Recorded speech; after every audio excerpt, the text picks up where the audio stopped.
তো এখানে তো আমি ঘুম থেকে উঠে গেছি, আর এই ঠান্ডার দিন ঘুম থেকে উঠতে কি কষ্ট সবাই তো জানো। আর এখানে দেখো আমার পুরো অসুস্থর মতো লাগে, কারণ হইল গিয়ে আমি মাথার মধ্যে তেল দিছি, যেটা আমি আগের ব্লগে শেয়ার করছিলাম যে আমার বেশি মানে খুব বেশি হেয়ার ফলের এর লেগে একটা তেল আমি ইউজ করি।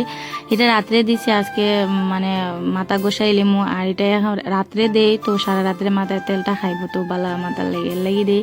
আর এখানে দেখো আমার গডরেজের কি অবস্থা হয়েছে, এটার একটা পার্ট আর কি, এটার একটা দরজা ভাঙে গেছে। আর একদিন এটা ভাঙিয়া হঠাৎ বাবার পাওয়ার মধ্যে পড়িয়া বাবার পাও বহুত জায়গা কাটে গেছিলো, আর অনেক মানে খুব বেশি ব্লিডিং হয়েছে। তো এর লেগে বাবার পরে ইঞ্জেকশন দিছন। আর বাবা বহুত দিন আগে এটা হয়েছে, কিন্তু ওইটা ঠিক করাতে যে এবার বাবার কাছে একদম টাইম আসলো না, এখানে বাবা কাজে খামে ব্যস্ত থাকুন। তো এখন কইরা যে বাবা এটা গডরেজটা খালি করে দিয়ে আমি নিয়ে ঠিক করাত নিয়ে দিয়ে আইমু।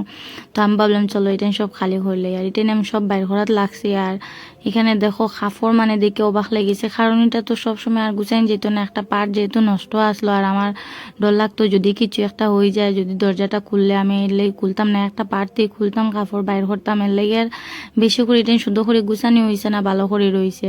আর এখানে দেখো আমি যে ভিডিও করাত লাগে কতবার যে মোবাইলটা ফালাইয়া আসলাম, কারণ এই একই বিছনার মধ্যে মোবাইল আর কাপড় সব কিছু রাখে, আর যখন রাখে এটা তো নড়ে চড়ে, আর মোবাইলটাই পড়ে গেছিলাম, আমাকে খালি মোবাইলটা বাঁচি যা, কারণ আমি আর একটা মোবাইল তো কিনতে পারতাম না ফাটে গেলে এখন। আর এই যে আমি সব কিছু বাইর করে, আর বাইর করে দেখো এটা আমার বিছনা আদর মানে ফেভারিট এটা আমার। আর এখানে দেখো সব বাইর করলে জিনিস, আর মায়া খুচরা যেগুলো সব বাইর করে রোদি দিবার লেগে, কারণ এটা অনেক দিন হয়েছে কাপড়গুলো ভালো করে বাইর করা হয়েছে না, কিছু আসেন না তারপরে দেখছি না সব কিছু ভালোই আছে। আর তো আর কি করছি পরে দেখাই নেক্সট ব্লগে।